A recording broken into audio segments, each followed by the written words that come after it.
Video disclaimer: This video is only for entertainment purpose, so please don't take seriously. Hello guys, मेरा नाम है मानव और आपका स्वागत है आपके अपने चैनल आरसी मैशअप में। गाइज, आज के इस वीडियो में हम देखने वाले हैं एक कमाल के मैशअप रिएक्शन को। अगर आपको ये मैशअप रिएक्शन की वीडियो पसंद आएगी तो वीडियो को लाइक और शेयर जरूर कर दीजिएगा और चैनल पे नए हैं तो चैनल को सब्सक्राइब जरूर कर लीजिएगा। Thank you. तो गाइज, आगे की बात हम वीडियो खत्म होने के बाद करते हैं, तो चलिए इस कमाल के मैशअप रिएक्शन की वीडियो की शुरुआत करते हैं।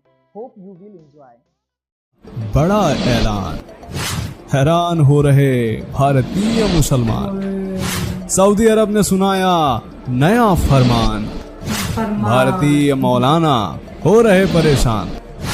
जी हाँ दोस्तों, सऊदी अरब में लगातार बड़े बदलाव हो रहे हैं। ये ऐसे बदलाव हैं जिनसे सभी 56 मुस्लिम देश सकते में आ गए, क्योंकि सऊदी अरब ही वो देश है जो इस्लाम का जनक कहा जाता है। यहीं से पूरे विश्व में इस्लाम का विस्तार हुआ है। दुनिया में जितने भी इस्लाम के अनुयायी हैं वो सभी सऊदी अरब को ही फॉलो करते हैं। ईद, बकरीद आदि जितने भी मुसलमानों के त्योहार हैं उन सब के लिए सऊदी अरब का ही फरमान आता है। अब देखना यह है कि भारतीय कट्टरपंथी मुसलमान सऊदी अरब के नए फरमान को कितना मानते हैं। वैसे तो इन्हें सऊदी अरब का सब कुछ चाहिए, वहाँ का पैसा भी चाहिए, वहाँ का फतवा भी चाहिए, परंतु अब जो फरमान सऊदी अरब ने दिया है उसको लेकर भारतीय कट्टरपंथियों की नींद उड़ गई है। सऊदी अरब लगातार 15वीं-16वीं शताब्दी की रूढ़िवादी सोच से बाहर निकलकर 21वीं सदी की आधुनिकता की ओर बढ़ रहा है। परंतु सवाल यह उठता है कि भारत में रह रहे इस्लाम के अनुयायी क्या कभी रूढ़िवादी सोच से बाहर निकल पाएंगे? आज सऊदी अरब में जो हो रहा है, क्या भारतीय मुसलमान उसे स्वीकार कर सकेंगे? आखिर क्या है पूरा मामला? जानने के लिए बने रहिए हमारे साथ वीडियो के अंत तक और कमेंट में जय श्री राम जरूर लिखें।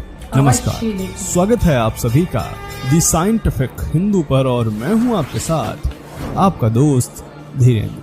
दोस्तों, 22 मार्च से रमजान का महीना शुरू हो रहा है और इसके लिए सऊदी सरकार ने 10 मार्च को नई गाइडलाइंस जारी की। इस गाइडलाइंस का पहला पॉइंट है कि मस्जिदों में लाउड स्पीकर का उपयोग बिल्कुल भी नहीं होगा। आपको याद तो होगा कि जब यूपी में ऐसे ही शुरुआत हुई थी और कई प्रदेशों तक इसे लागू करने की कोशिश हुई तो हर जगह इसकी आलोचना हुई। कहा गया कि यह तो हिंदू धर्म को बढ़ावा देने की पहल है, इस्लाम को दबाया जा रहा है, इस्लाम खतरे में है। इस तरह की कई प्रकार की आलोचनाएं की गयी। अब कोई जरा बताए कि सऊदी अरब में तो कोई हिंदू धर्म को मानने वाला नहीं है। अगर थोड़े बहुत हैं भी तो उन्हें धार्मिक क्रियाकलाप करने की सख्त मनाही है। फिर आखिर उसी सऊदी अरब ने ऐसी गाइडलाइंस क्यों जारी की? तो दोस्तों, सऊदी अरब विजन 2030 के अंतर्गत लगातार परिवर्तन कर रहा है। हर एक उस परंपरा पर पाबंदी लगाई जा रही है जो रूढ़िवादी विचारधारा का हिस्सा है। सऊदी अरब ने न केवल मस्जिदों के लाउड स्पीकर पर प्रतिबंध लगाए, बल्कि मस्जिदों के इमामों द्वारा नमाज पढ़ाए जाने पर भी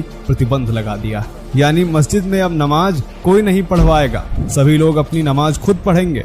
यही नहीं, नमाज के बाद होने वाली तकरीर को ना ही रिकॉर्ड किया जाएगा और ना ही इसका कहीं प्रसारण किया जाएगा। मस्जिद में अब रोजा इफ्तार पार्टी भी नहीं होगी। साथ ही मस्जिद में बच्चों को लाना भी प्रतिबंधित किया गया है। एक वाक्य में कहें तो सऊदी अरब ने अब तक ऐसे प्रतिबंध लगा दिए हैं जो अगर भारत में लगाए जाते तो बवाल मच जाता, इस्लाम खतरे में आ जाता, सेकुलर गैंग के पिछवाड़े में आग लग गई होती, जगह जगह पत्थरबाजी और दंगे हो जाते। दोस्तों, सऊदी अरब की गिनती अब तक रूढ़िवादी समाज से जुड़े देशों में होती थी। दूसरे धर्म के लोगों को यहाँ आज भी पूरी तरह धार्मिक आजादी नहीं है। यहाँ महिलाओं को भी खुद के अधिकारों के लिए लड़ने का हक नहीं था। लेकिन समय के साथ अब सऊदी अरब भी लगातार बदल रहा है और इस बदलने से सबसे ज्यादा दिक्कत हो रही है भारत और पाकिस्तान में रह रहे कन्वर्टेड मुसलमानों को। क्राउन प्रिंस मोहम्मद बिन सलमान ने जब दुनिया के सामने विजन 2030 रखा तब दुनिया को यह लगने लगा कि सऊदी अरब अपनी रूढ़िवादी सोच से बाहर आ रहा है। महिलाओं पर लगे प्रतिबंधों में भी ढील दी गई है। अब इस्लाम के अलावा यहाँ पर हिंदू धर्म की भी शिक्षा दी जाएगी। इसके अलावा यहाँ पर अब योग को भी छूट मिल गई है, जिससे कोई भी यहाँ पर योग कर सकता है और योग को सिखा सकता है। लेकिन दोस्तों, क्या आप जानते हैं कि इन सारे बदलाव के पीछे सिर्फ वहाँ की सरकार नहीं है, बल्कि एक ऐसी महिला का भी काफी योगदान रहा है जो कभी वहाँ की राजकुमारी थी। जी हाँ दोस्तों, हम बात कर रहे हैं अमीरा अल तवील की।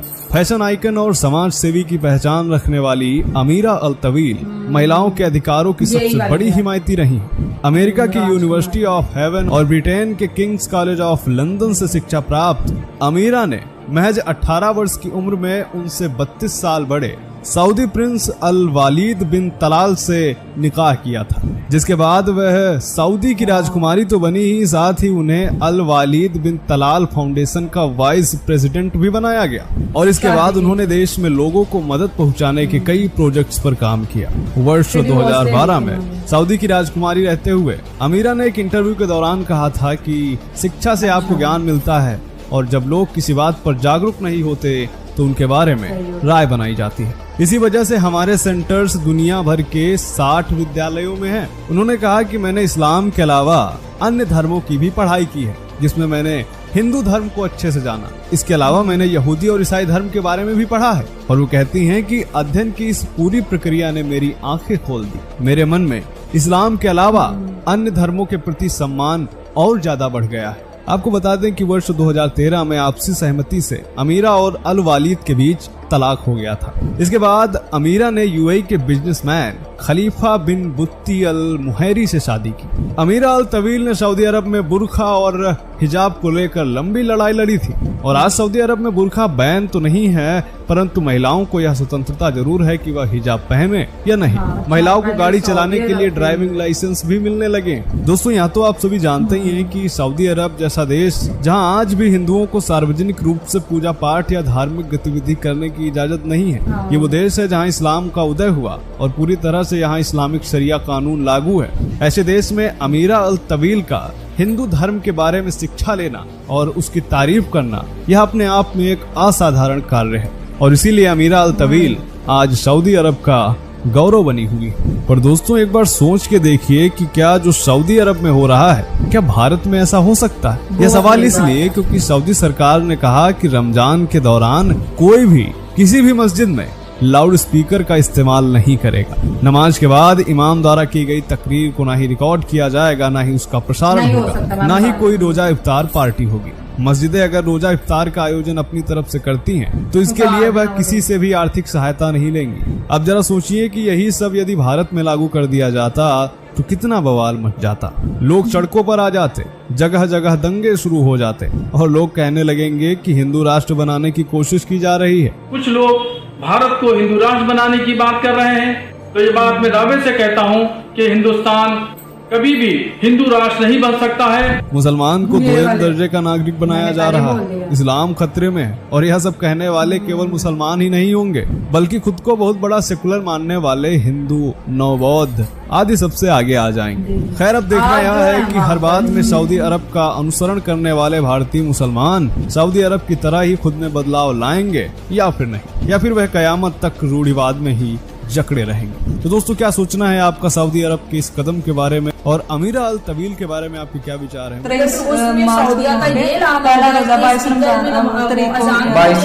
को, हाँ बिल्कुल, एक दिन का फर्क होता है। उन्होंने बैन लगाया, मतलब जो इमाम होता है वो नमाज पढ़ाता है, मस्जिद के अंदर काफी सारी चीजें दी जाती हैं, तो वो बड़ा ये उनकी वैसे उनके मुल्क में ऐसा हो रहा है, लेकिन ठीक है, देखें सऊदी अरब की हुकूमत है, वो है उनके फैसले को करते हैं।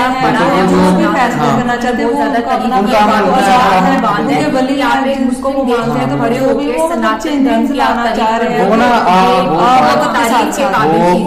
है आपको पता ही है कि पूरी दुनिया का जो अमीर तरीन मुल्क है वो यही चाहते हैं कि तेल की जो जिस तेल पे चलते हैं ना, गाड़ियाँ चलती हैं, लोग तो अफ्तारी करके चले जाते हैं, उसके बाद वो जो सारा कुछ समेटना, उन्होंने अपने वर्कर्स की हेल्प की है कि जो करेगा वो इसको समेटेगा। उन्होंने बोला कि अगर मस्जिद करेगी तो मस्जिद लोगों से फंड नहीं लेगी, अपने पैसे पे करेगी और सारा ये मेंटेन करेगी। क्योंकि वक्त के साथ साथ ना, जब लोगों के अंदर शऊर नहीं होता, लोग उस चीज को अच्छे से नहीं टैकल कर पाते, तो वो चीज बंद करनी ही पड़ती है। गाइज, आपको यह मैसअप रिएक्शन का वीडियो कैसा लगा? अपने थॉट को नीचे वीडियो के कमेंट में जरूर बताइएगा। वीडियो पसंद आई हो तो वीडियो को लाइक जरूर कर दीजिएगा। चैनल पे नए हैं तो चैनल को सब्सक्राइब जरूर कर लीजिएगा। तो थैंक यू, मिलते हैं नेक्स्ट वीडियो